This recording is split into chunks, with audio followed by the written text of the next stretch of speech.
Всем привет! В сегодняшнем видео расскажу о том, как я шил обложку для книги. Заказ для меня интересен тем, что новые задачи были поставлены передо мной, и было уже интересно, смогу я пошить подобное изделие, не смогу.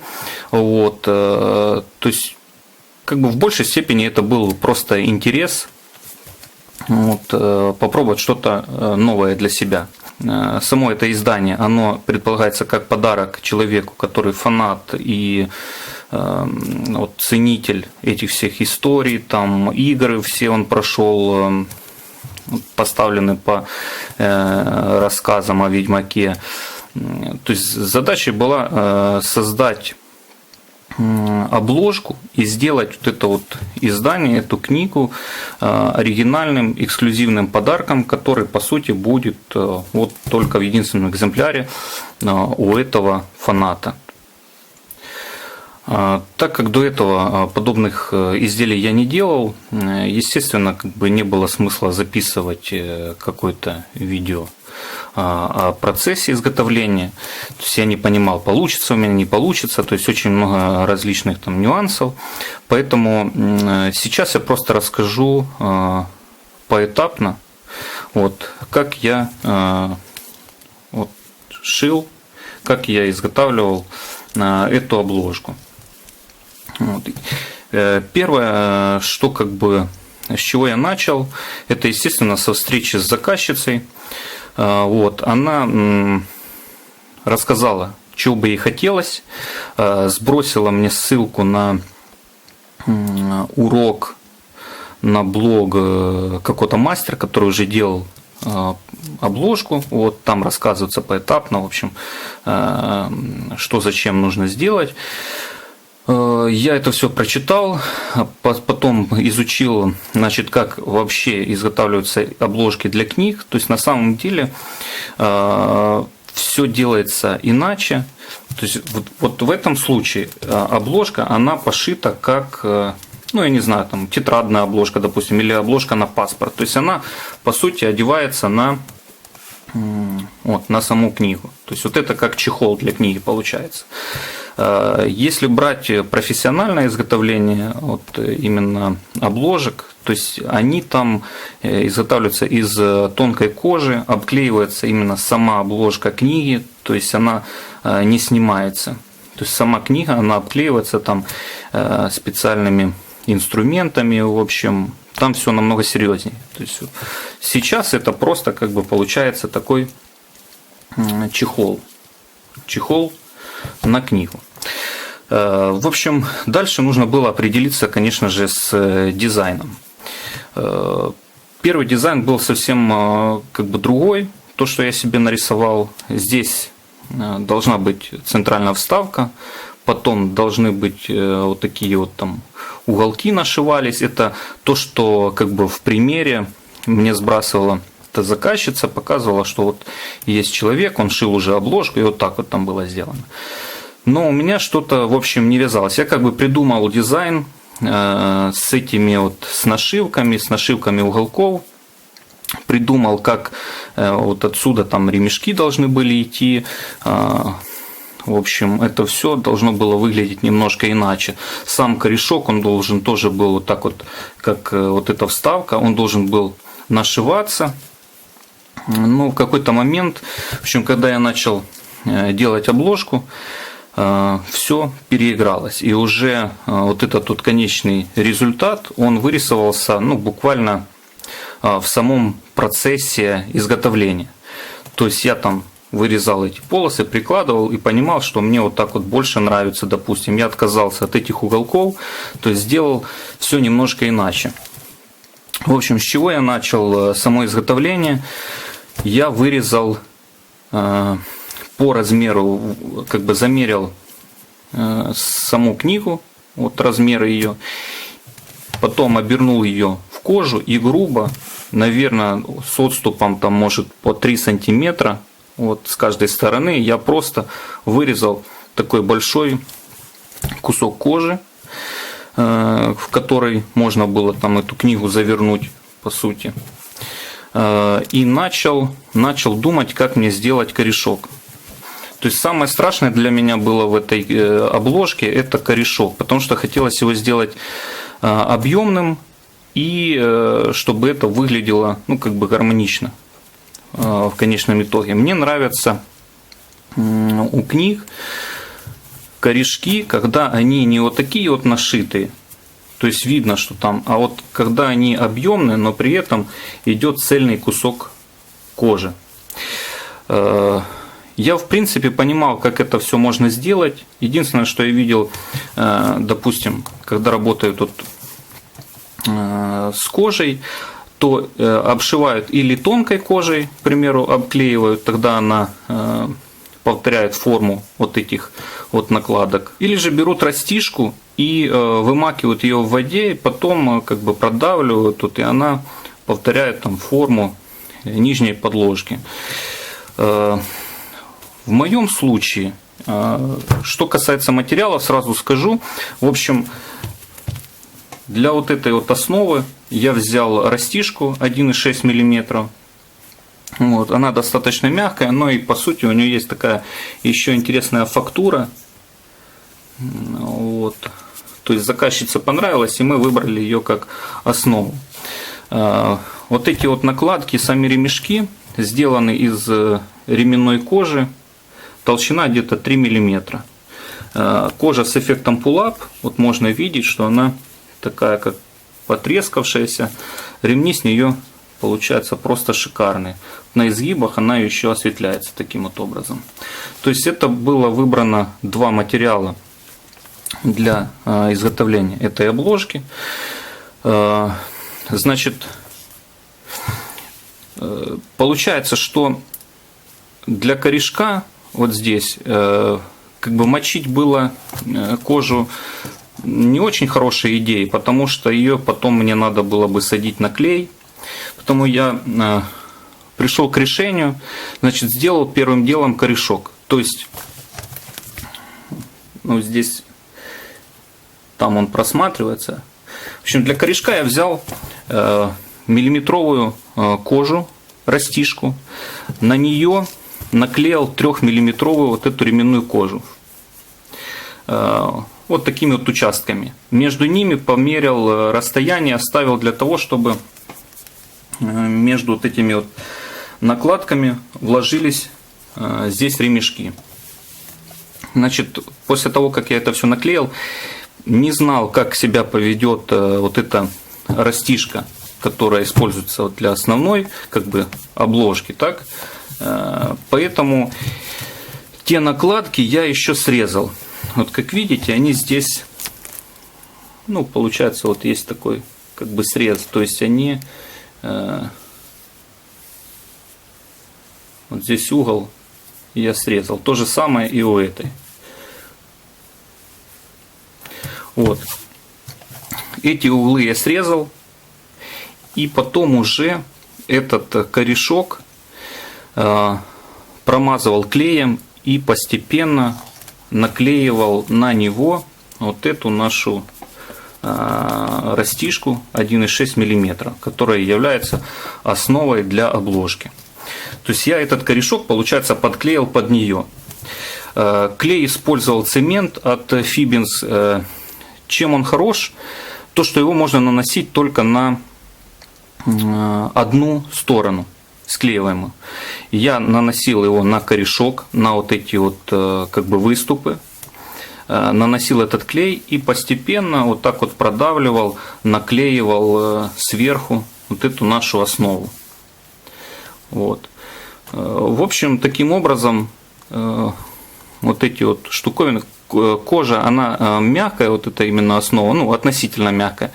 И она повторила, приклеилась и повторила форму, получается, накладок, которые были вот на этом корешке. Таким образом получился, ну, более-менее объемный корешок. Значит, я нитью 0,8 мм, вот, пробойники круглые, миллиметровые. Вот. В принципе, я ими сейчас чаще всего работаю.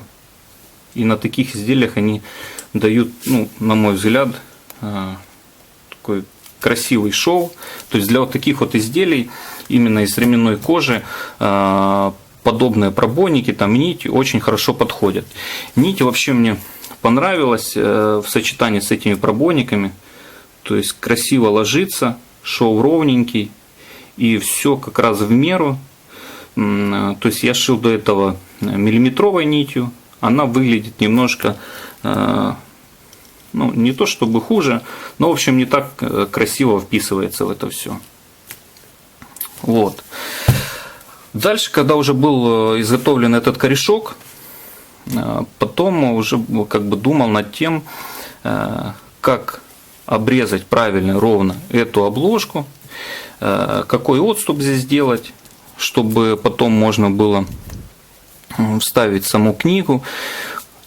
Много раз ее там заворачивал, то есть нужно учитывать вот эти изгибы книги, то есть это все влияет на размер самой обложки.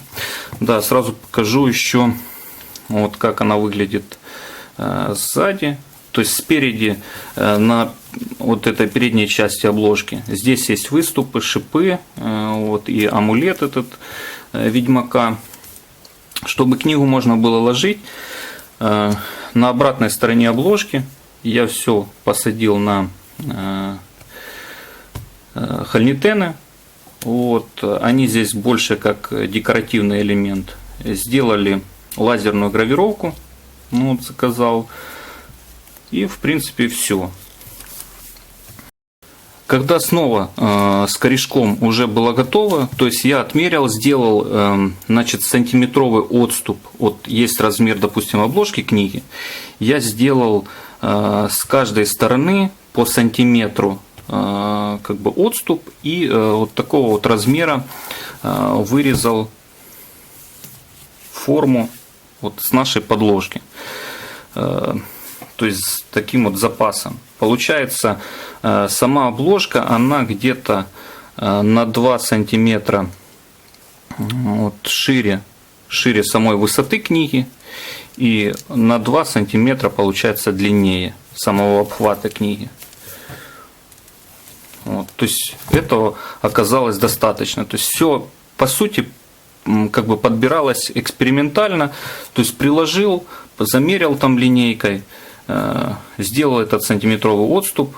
Лучше сделать чуть больше. Если, допустим, получится много, лучше потом обрезать, чем, к примеру, будет недостаточно. Но в моем случае все получилось нормально. То есть как раз такой идеальный вариант. Вот по сантиметру.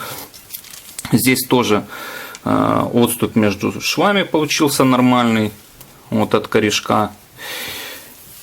Так, значит, основа была готова. Потом я, значит, замерил вот эту вставку, решил сделать ее горизонтальной, а не вертикальной.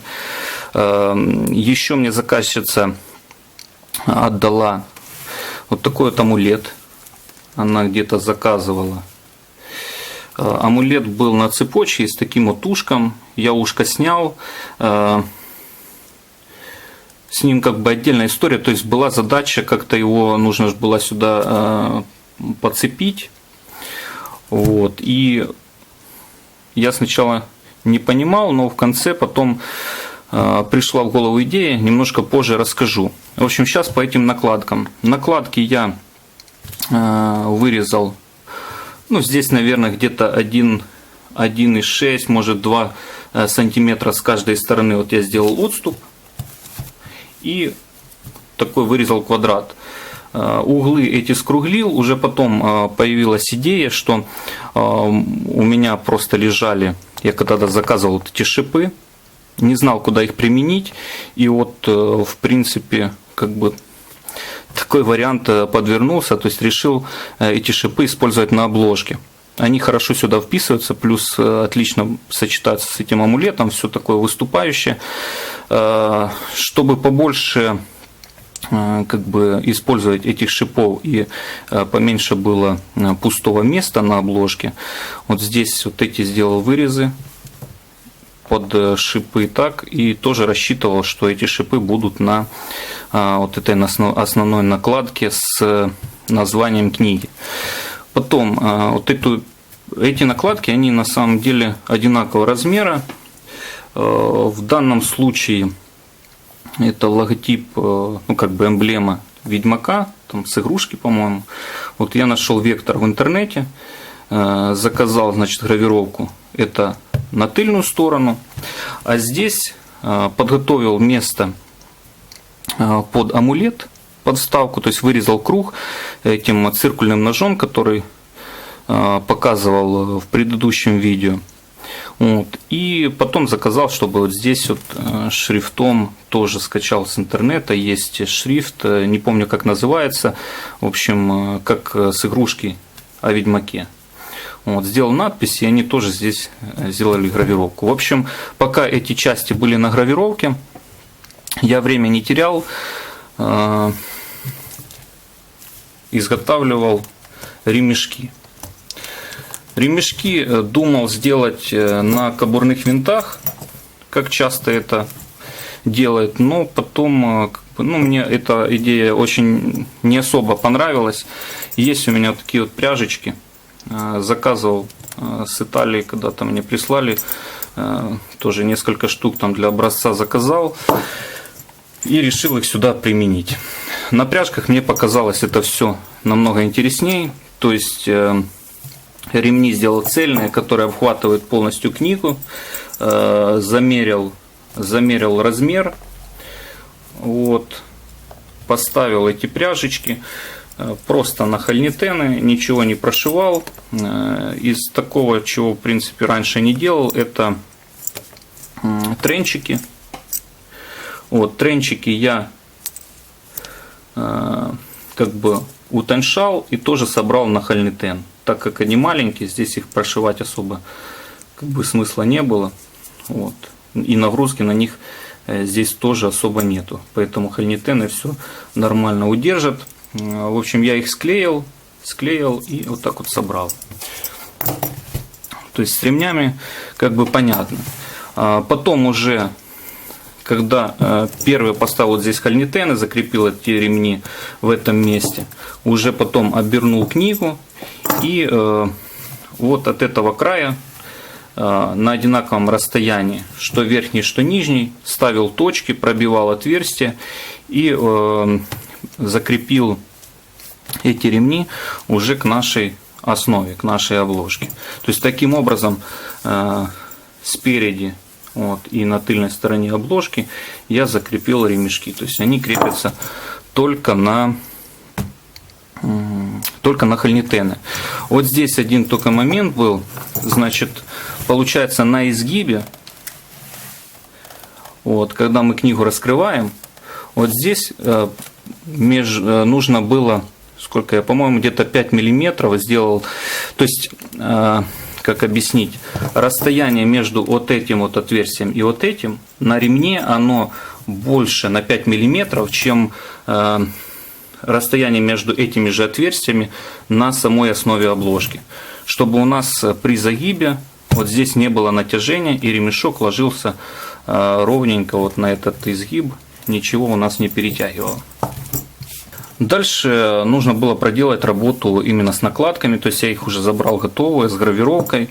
Что нужно было сделать, это разметил точки под вкручивание шипов, сделал разметку для шва, пробил шов, то есть здесь вот так, чтобы вот эти отверстия попадали в уголок, чтобы это все было более красиво как-то выглядело. Вот.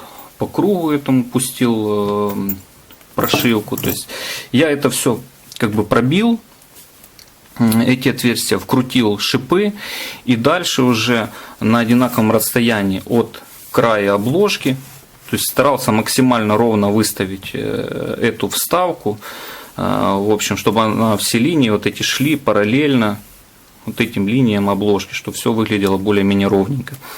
То есть я это все выставил, изначально намазал клеем цемент.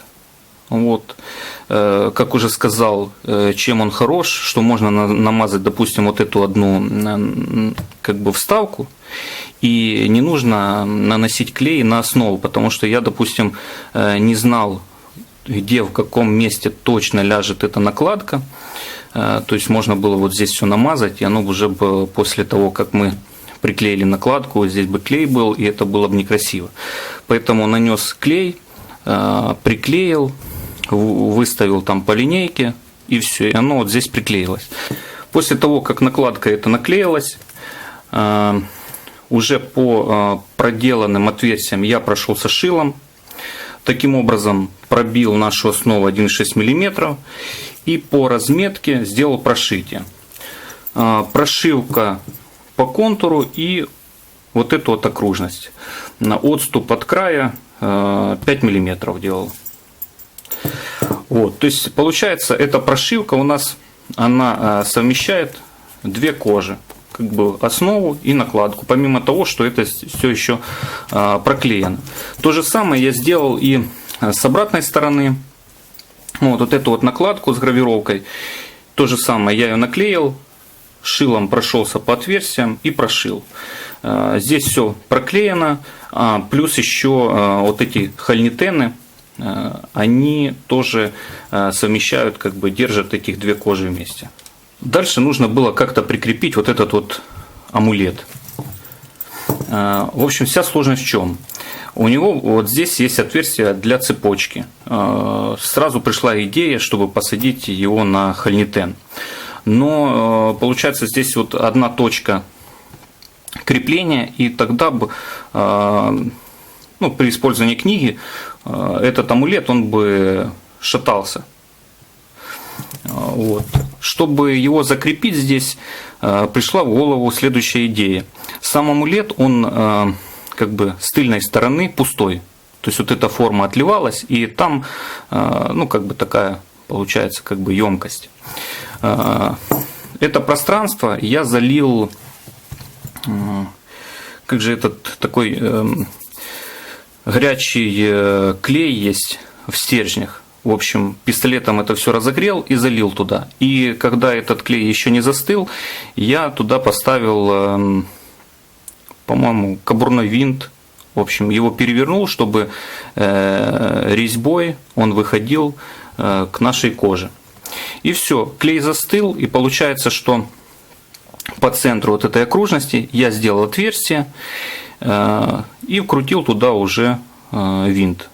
Вот. Так что теперь этот амулет, он крепится и на хольнитен, и еще сзади по центру на винт. Ну и плюс я еще проклеил там 88-м клеем. Почему его использовал? Потому что он клеит и металл, и кожу. В общем, я это все там намазал и наклеил. Из-за того, что кожа мягкая, он как бы двигается, но при этом он здесь хорошо зафиксирован. И дальше уже начались больше такие декоративные работы. Я размечал места под установку вот этих вот шипов, так чтобы они на правильном, там, на одинаковом расстоянии находились. В общем, разными там методами, в общем, делал эту разметку, пробивал отверстия и вкручивал шипы. То же самое сделал с торцом. Здесь немножко ситуация сложнее из-за того, что накладка вот здесь она утолщила, то есть здесь толщина где-то, наверное, миллиметров 5 в общем получилось. И у этих шипов короткие винтики, на которые они крепятся. Поэтому пришлось еще ехать на рынок, искать подлиннее винтики, которые подходили сюда по резьбе. Вот я их купил, и тогда это все уже именно вот на этот корешок вкрутил. Хотел, как бы изначальная идея была сделать тоже здесь вот надпись на корешке, но потом подумал, что с шипами будет как-то круче. Вот. На тыльной стороне здесь просто поставил еще дополнительно хольнитены. То есть таким вот образом это все сделал. И как бы финальный этап — это уже как бы прошивка по контуру. То есть здесь внутри я сделал такие вот накладочки. вырезал, не захотел делать, сначала думал сделать полностью, чтобы вот здесь сплошной кусок кожи лежал прям до упора, но потом подумал, что это может саму книжку вот здесь вот распирать, и в какой-то момент она не выдержит, поэтому сделаю ее чуть короче. Вот эти моменты скруглил, вырезал, использовал, в общем, обычный CD-диск, приложил и по окружности обвел его, вот, и вырезал здесь, и с этой стороны то же самое. Значит, сначала нашил одну вот эту часть, вот, без книги, потом одел книгу, посмотрел, что все хорошо сюда входит, хорошо держится, в общем, книгу нигде не зажимает. Тогда одел уже обложку на книгу. Вот здесь ее закрыл, как бы получается уже на самой книге одел вторую накладку и уже на самой книге пришивал ее, чтобы потом, допустим, когда будет полностью готова эта обложка, чтобы не разламывать книгу и не одевать, что она такая какая-то сама книга. Не знаю, насколько ее можно там, к примеру, разложить, чтобы она не лопнула, не треснула. В общем, поэтому решил сшивать уже на самой книге полностью обложку. Все здесь проклеил. Эти накладки изначально я сделал чуть больше, с запасом там где-то, наверное, миллиметров 5 больше сделал. Наклеил по вот этой вот линии, выровнял. Когда это все проклеил, просто ножом ровно по контуру вот здесь вот подровнял выступающую кожу, и все. Таким образом получилось, что, ну, чтобы все было ровненько, чтобы торцы нигде там не выступали, или, допустим, бывает такое, что наклеил обе детали, а там одна чуть короче, к примеру. То есть, чтобы этого ничего не было, вот эти вот накладочки брал чуть длиннее и потом их просто ножом срезал по контуру самой обложки. Вот. Все, потом уже как бы сама обложка была уже с разметкой. То есть я перед тем, как наклеивать вот эти накладки внутренние, я всю обложку вот эту разметил, подшел, пробил ее. И уже когда наклеил накладки, то по отверстиям снова прошелся шилом. Вот. То есть вот эти отверстия внутренние под шов, они пробиты шилом. Вот. И все. И потом в два захода, то есть начиная вот отсюда, по всему контуру сделал прошивку. То есть одну нить и вторую сделал вот здесь вот на тыльной стороне. Еще такой момент, конечно, перед прошивкой я вот здесь вот сделал такие накладочки еще, которые потом поддеваются под корешок. Это было на примере, который сбросила мне заказчица. Ну, я так понимаю, они еще дополнительно как-то фиксируют обложку на книге, то есть она не ерзается, не двигается, там, не вынимается как-то. Ну, в общем, обложка лучше прилегает к книге. Поэтому здесь еще есть вот такие вот вставочки, которые я тоже перед сшиванием наклеил и потом уже поверх это все дело прошил. В принципе, на этом и закончилась работа над книгой. Дальше я еще пробил отверстие в ремешках, то есть закрыл книгу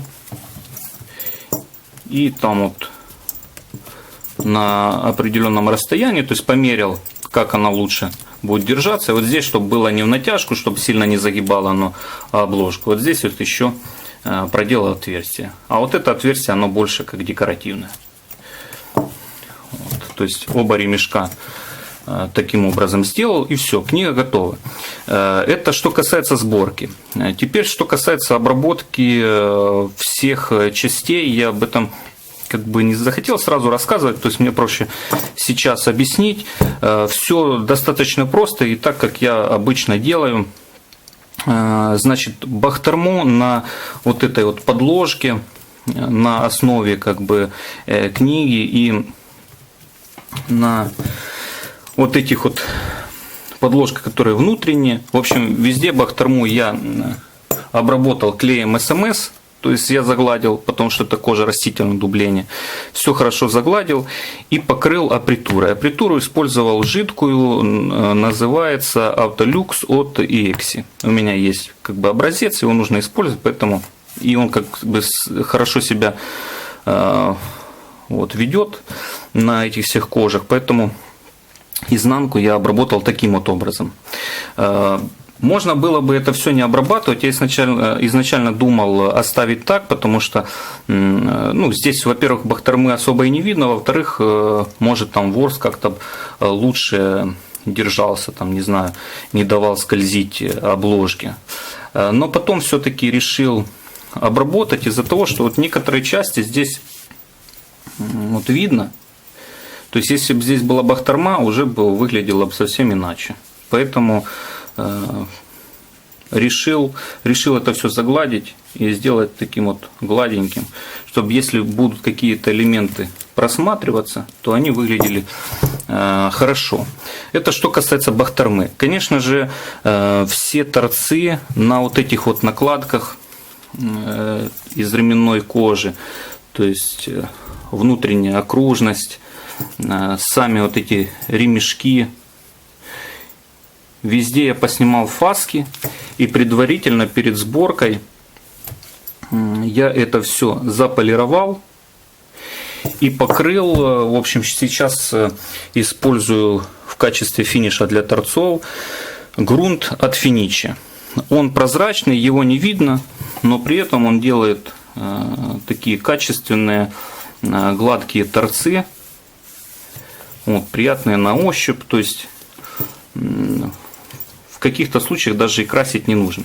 То есть если вот здесь красивый сквозной прокрас как бы у кожи, то их можно не красить. Вот. То же самое проделал здесь вот на торцах, в местах там проклейки или, допустим, вот там, где у нас один слой. То есть все я заполировал, поснимал фаски, заполировал и покрыл этим финишем. Торцы сейчас гладкие, вот, и выглядят более презентабельно. То есть в изделии старался не оставить ни единого элемента, вот, который бы говорил о том, что там мастер поленился или о каких-то недоработках. Все старался сделать, ну, максимально качественно, как я это могу, в принципе, себе позволить. Вот. Даже вот здесь вот то же самое, вот эти вот элементы, все. В некоторых местах, как вот здесь, кожа немножко там выступала, то есть здесь даже наждачкой там проходил, чуть-чуть равнял, чтобы они все были по одному уровню, и потом полировал и вскрывал это все. После того, как я ее сшил, она выглядела, ну, как бы новой. То есть она выглядела такой более искусственной, потому что вот эта сама подложка, она такая однородного цвета, вот, светлая, и книга сама она не выглядела такой. Хотелось добавить, в общем, какой-то состаренности. Для этого я решил по контуру вот, на изгибах ее немножко затемнить. Можно было это сделать какими-то средствами, какими-то кремообразными там красками, но все равно оно не выглядело бы как бы по-настоящему. Вот. То есть кожа растительного дубления, они имеют свойство состариваться со временем. Чтобы этот процесс ускорить, я решил использовать восковую пропитку о которой рассказывал в одном из своих видео, она получается на основе воска, и при трении, при создании высоких температур кожа начинает темнеть.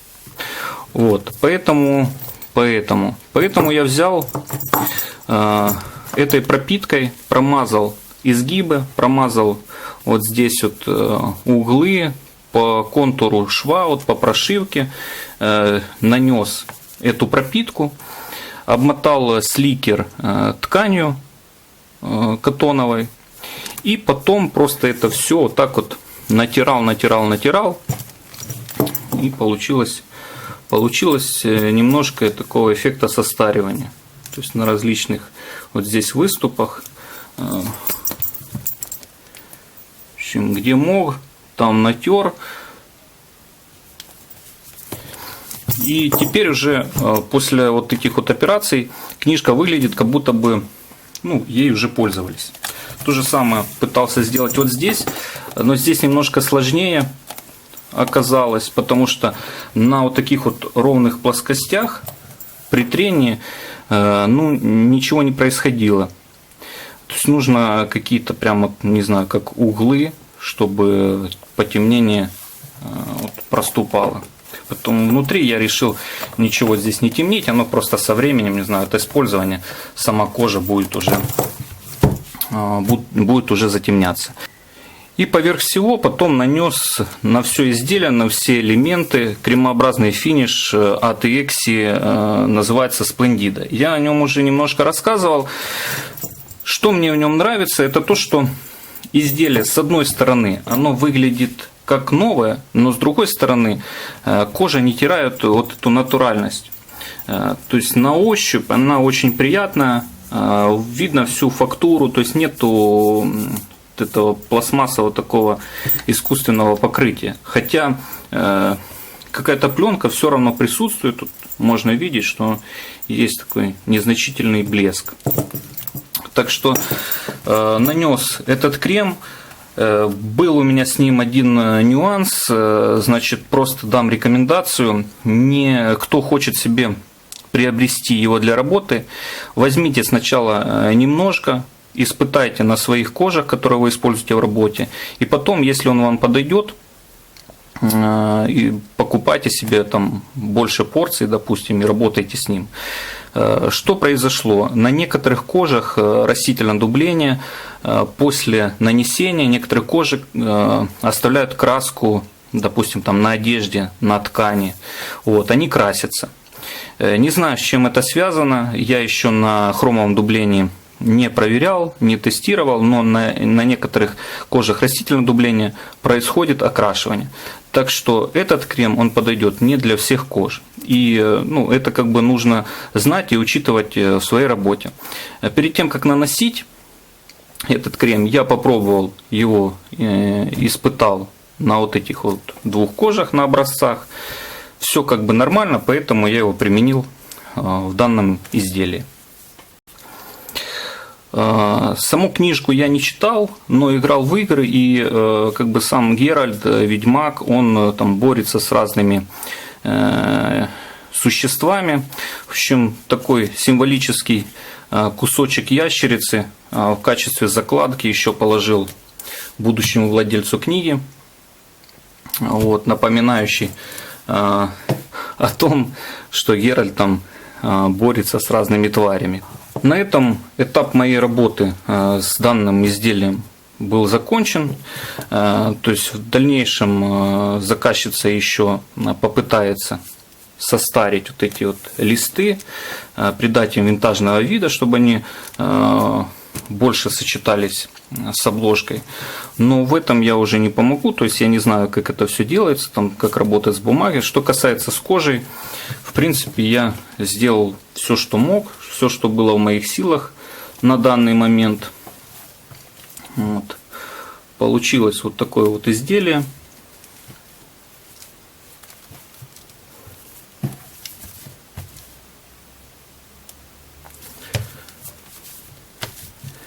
Надеюсь, видео вам будет полезно.